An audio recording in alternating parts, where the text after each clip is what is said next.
Selamat datang ke sesi penerangan sinteks kita. Hari ini kita nak rungkai kejuruteraan di sebalik struktur bahasa Melayu kita yang indah ni. Kalau anda pernah terfikir macam mana ayat yang pendek dan mudah boleh berkembang jadi satu penyampaian yang sangat kompleks, anda memang di tempatnya betul. Kita akan ubah anda jadi seorang arkitek bahasa yang pakar. Jom kita mula. Ini plan tindakan kita untuk sesi ini. Kita mulakan dengan asas bahasa, iaitu ayat dasar, masuk ke anatomi ayat dasar, kemudian transformasi kepada ayat terbitan, 3 alat penerbitan ayat, dan akhir sekali kuasa peluasan ayat.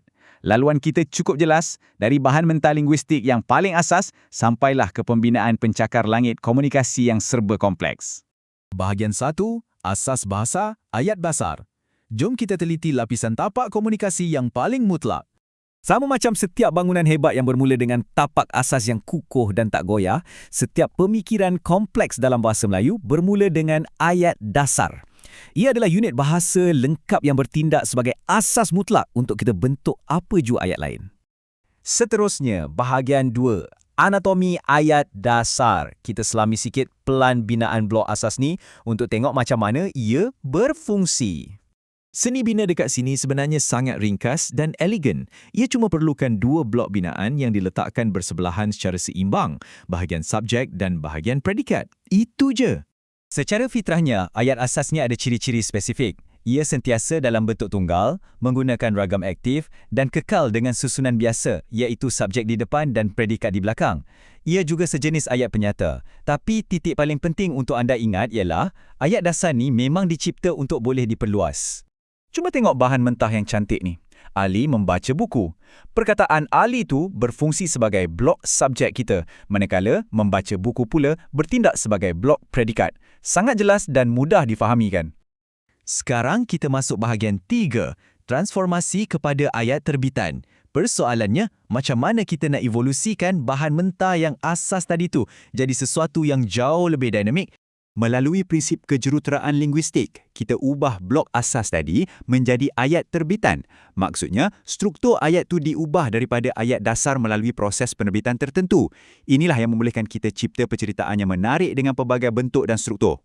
Tapi, macam mana sebenarnya proses ni berlaku? Macam mana kita nak pasang, regangkan dan pahat blok-blok mudah ni untuk cipta struktur tata bahasa yang lebih kompleks dan terperinci?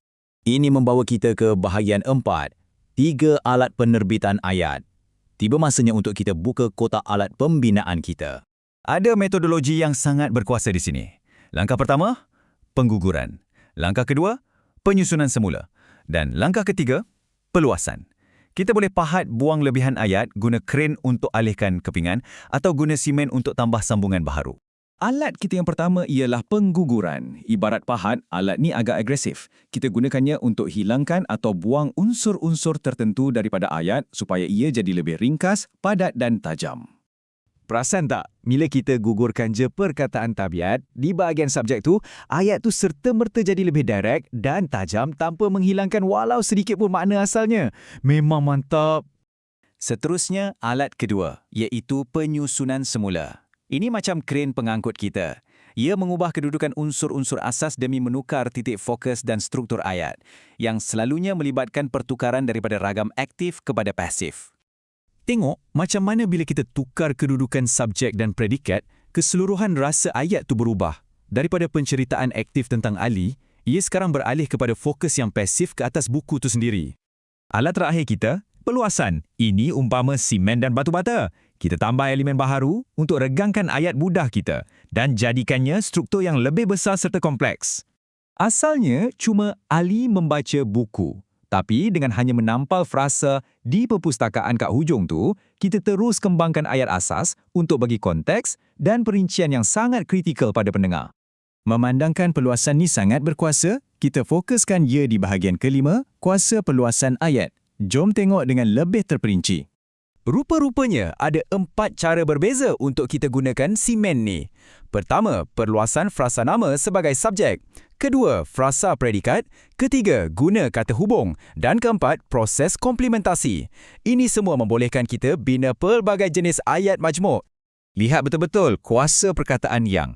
Dengan kata relatif yang, kita boleh perluaskan subjek atau predikat, lantas mencantumkan dua ayat asas yang berasingan jadi satu struktur ayat majmuk yang jauh lebih canggih. Selain itu, penggunaan kata hubung macam jika membolehkan kita sambung dua idea yang berbeza secara bersyarat. Ia membina kerangka logik yang sangat kukuh dengan cukup lancar.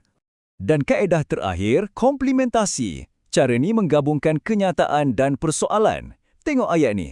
Saya tidak tahu di mana dia bersembunyi. Ia seolah-olah merajut struktur pemikiran yang kompleks dan berlapis ke dalam satu penyampaian yang mantap. Jadi, itulah dia. Sekarang anda dah faham sepenuhnya plan binaan ayat asas serta 3 alat berkuasa ayat terbitan.